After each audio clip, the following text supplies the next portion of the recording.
Hello again, traders. Right, this will probably be a rambling video as they usually turn out to be. Apologies for that, but I'll try and get to the point. The point of this one is how I approach this trade. Loving trading the Asian session, living in Vietnam now, and I don't know why. I don't know. I think it's because all the hoi polloi noise, if you like, of the markets, the London and US session and the Frankfurt session is not happening. So what you see on your charts is what you get, sort of thing. That's the way I look at it anyway. It's proven to be that way, and I've never traded the Asian session seriously. Anyway, get to the point.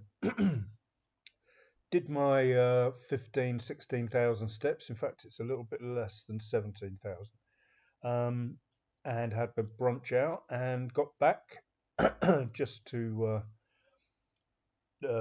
check a few things on the charts, do a couple of hours reading, and then do it all over again.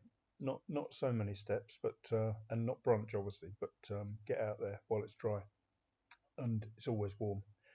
Anyway, so I got in, didn't plan it. I just got in, and as I say on the top of my Twitter feed now, I can virtually open a chart and find or discount a valid trade within minutes using the multi-time frame. So I thought I'd explain exactly what I did.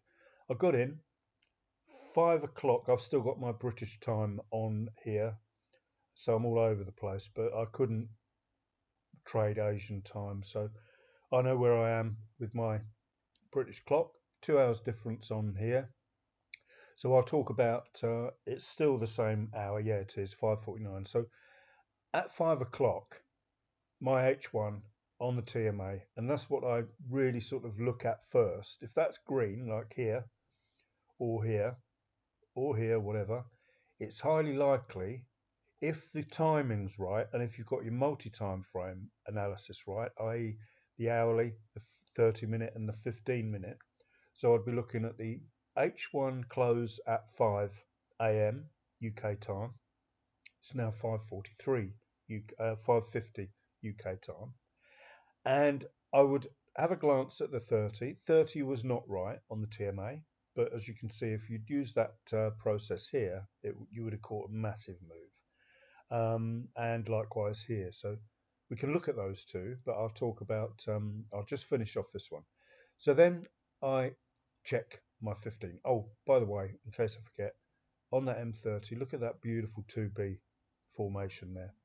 So this is the target. I said on a previous video, I want to be entering. This is perfect on this 30-minute.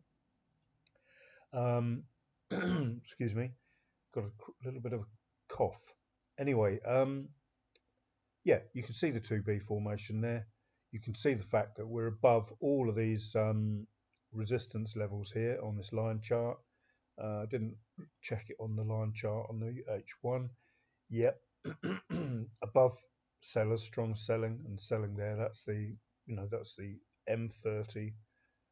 On the higher time frame, it's more powerful. So we know we're above the M30 levels, and we know we're above all of those levels. In fact, so it's a real interesting looking chart. So the 15-minute on the TMA, and here we are. The previous 15-minute had closed with growing momentum. That's a great sign. And this one was flickering with the growing momentum as well. Let me just double check my timings there. Yeah, that's the exact right one there. So we've got two green, and I entered based on the third green candle. We've also got the RSI bust, pullback, break and close, perfection on the M15. And then this was binging and bonging. And then, a few other pairs were all green as well, which means there's momentum in the market, no different than this. So I don't really trade the Bollingers. I'm sort of toying with taking them off, putting them back. And any of you that follow me on Twitter know that I'm studying some longer term stuff. I really, really want to crack the longer term stuff as well. But it's so difficult to unwind 2 decades of scalping. with a little smattering of trying to trend trade, but longer term trade, should I say. It's going to be hard.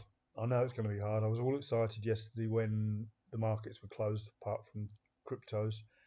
And then this morning I woke up and it was scalper mode instantly. 4 good trades. Gold, I think, is still going. Yes, it is. Gold. Trying to follow Eric's instructions on that one. Holding for longer. Getting better. I did actually hold it for a little bit longer than normal. So back to this US 100.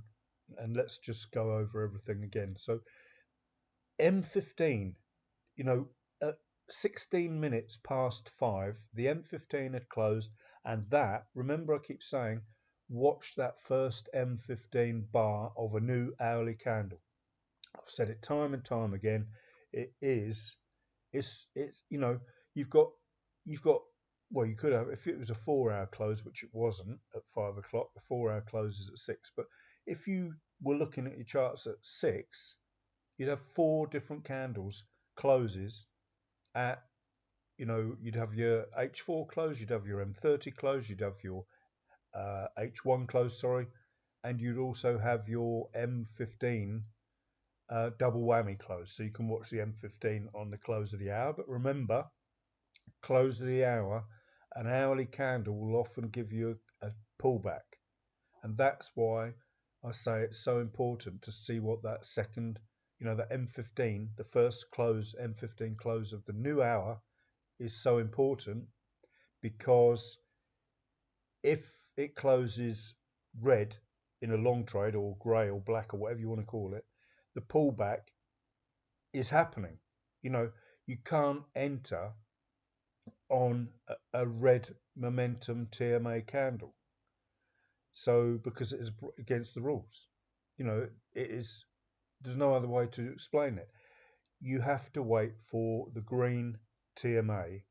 It can flicker green, because that then means, and then you can drop down to your M5s and do ultra low time frame analysis, which I do because I never enter on anything higher than M1. Every time frame has to agree, guys. I don't often reiterate that or make it clear, but to me it is so important. So literally, I got in, I hadn't got a clue what the time was. Actually, I wasn't looking for a trade. First thing I want to do, because I'm a sweaty Betty, is get in the shower, which is the first thing I do out here, and then I open my charts. It would have been different in the UK, but then I opened my charts. It just happened that the 5 o'clock had closed. Couldn't care less. I had not a clue what time it was. 5 o'clock is midday here, by the way, so it's now just running up to 1 o'clock. So that's it. I hope that's made it clear. H1, there's, the TMA is telling us the angle of the price is going up. That's all it's telling us, but in a digital way, like a traffic light system. That's why I'm going to struggle with France's stochastic, and I've really struggled this morning. I opened up and they just were like prehistoric indicators compared with the oscillators. That's part of the reason also I liked Robin Hood's, because he'd moved away from squiggly lines and those Fran's things, or Eric's stochastics. So I'm going to concentrate on that, and I will work a way out of incorporating both of their longer term H4 trading. I don't want to know about trying to trade their stuff on the lower time frames. I made the mistake of sort of studying that yesterday. I want to be incorporating their stuff into this, and I noticed Robinhood's got a load of oscillators as well that he's had purpose made. And by the way, those guys, there's people on there. There's a guy called Too Slow. That's his nickname on Forex Factory. So he's been there years and years and years and years. I think I checked it. It was something like 2009. So what's that, 15, 16 years helping traders for free? Robinhood's given up. He gave up, I think, in about 2020. Couldn't cope with all the idiots on there. And sadly, Eric passed away. He was old and unwell anyway. But real inspiration, really got me motivated for cracking this H4 and hopefully, possibly even daily time frame. So, but if you're a newer trader and if you're even an experienced trader, those two threads from Eric and Robin Hood are really worth just reading through them and seeing how other traders do stuff. But me as a scalper, I said to you, you know, this multi-time frame stuff for me, I can't unlearn it now. So I'm going to struggle, but I'm going to persevere. Anyway, that's it. I'm way out of this. Remember, guys, whenever I post a snapshot on Twitter, I'm 99% flat.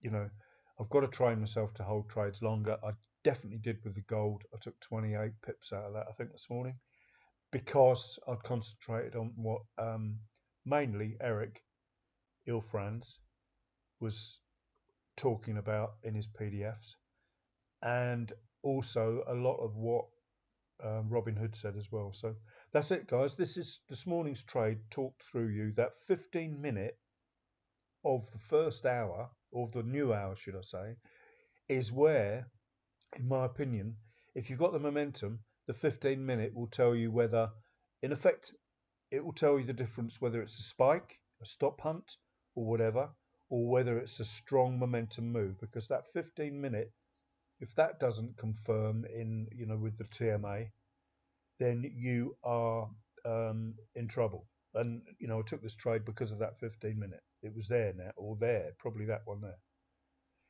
It's not set in stone. And that was a really, really interesting comment I've just read on Robin Hood's first post.